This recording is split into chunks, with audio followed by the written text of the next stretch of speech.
రెండోది అలియాబాద్, మూడోది మూడుచింతలపల్లి.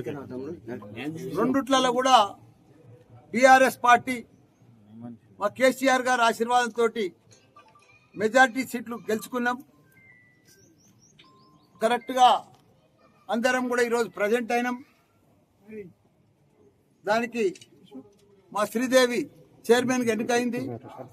అదే మాదిరిగా మాకు బీజేపీ కూడా సహకరించింది. ఇక్కడ ఎల్లంపేటలో సహకరించినందుకు ఆమెకు రజితకు మేము వైస్ చైర్మన్ ఇచ్చినాం. మా ఈటెల రాజేందర్ అన్నకు కూడా ధన్యవాదాలు. ఏది ఏమైనా న్యాయం జరిగింది. వాళ్ళు ఏదో అన్యాయం చేద్దాము, ఏదో ఎత్తుకపోదాము, కేసులు పెడదాము, రకరకాల 9:30 దాకా బాగా ప్లాన్లు చేశారు. బాగా ఇబ్బంది పెట్టారు మా క్యాండిడేట్స్ని కూడా. మేము క్యాంపులు పెడితే కూడా చాలా ఇబ్బంది పెట్టారు. కానీ భగవంతుడు ఉన్నాడు. ఓం నమ శివాయ.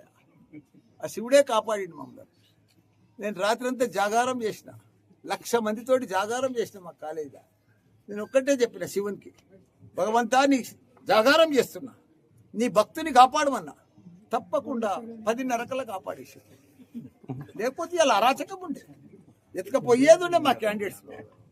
గందరగోళం ఉండే, పెద్ద పోలీస్ బందోబస్తు మామూలుగా లేదు. మీకు కూడా తెలిసి ఏమేమి జరుగుతుందో. మీరు రాత్రి సంది మొత్తం రిపోర్ట్ ఉంది మీకు. 10 గంటల దాకా వాళ్ళదే సీట్ అనుకున్నారు. కానీ ఆ శివయ్య వచ్చిండు, పరమశివయ్య. ఓం నమ శివయ్య, నమో శివయ్య. ఆయనే కాపాడు. బీజేపీ వాళ్ళు మీకేమో ఇక్కడ సపోర్ట్ చేశారు, అక్కడనేమో ఆలియాబాద్ లో కాంగ్రెస్ సపోర్ట్ చేశారు. వాళ్ళు ఎక్కడ చేసారో నాకు తెలియదు. అంటే ఇక్కడైతే చేసారు. నేను ఇంకా బయటకి ఇప్పుడు వెళ్తున్నా కదా, నా సీటు ఓటు ఎక్కడ వేసుకున్నా సత్తన్న. నాకంటే ఎక్కువ నీకు బాగా ఎరక, నువ్వే చెప్పు అన్నది. ఏమున్నా మంచిగా చదువుకున్న అమ్మాయి, మా స్టూడెంట్ CMR లా ఇంజనీరింగ్ చేసింది, చైర్మన్ అమ్మ. మంచిగా శ్రీదేవి గెలిచింది. మా రజిత కూడా మంచిగా చదువుకున్నది, వైస్ చైర్మన్ అయింది. ఇద్దరు కూడా మంచిగా అమ్మాయిలు చదువుకున్న వాళ్ళు. ఇద్దరు కూడా మంచిగా మున్సిపాలిటీ ఫస్ట్ టైం మున్సిపాలిటీ అయింది మన మేడ్చల్ల. వాళ్ళు కూడా ఇద్దరు ఫస్ట్ టైం ఎలక్ట్ అయ్యారు. మా ఊళ్ళు కూడా కౌన్సిలర్ కూడా మంచిగా ఎలక్ట్ అయ్యారు. అందరు కూడా పర్ఫెక్ట్గా ఉన్నారు, డిసిప్లిన్ గా. వాళ్ళు కూడా మంచిగా దీన్ని అభివృద్ధి మున్సిపాలిటీ తెలంగాణనే నంబర్ 1 మున్సిపాలిటీ చేస్తారని నాకు నమ్మకం ఉంది. అట్లనే మూడుచింతలపల్లి కూడా మాకే వచ్చింది. మాకు కూడా అందరికి కూడా అధికారులకు అందరికి కూడా ధన్యవాదాలు. చాలా ప్రెస్ రిపోర్టర్స్ కూడా బాగా సహకరించారు మాకు. మీ అందరికి కూడా ధన్యవాదాలు. మా తన మెజార్టీ లేదు కదా సత్యనా, నీకు ఎట్లా చెప్పాలి? మేము మెజార్టీ లేనప్పుడు మిస్ కాకపోతే ఎట్లా వస్తుంది? మేము ఎవ్వరికి దౌర్జన్యం చేయం సత్యన్న.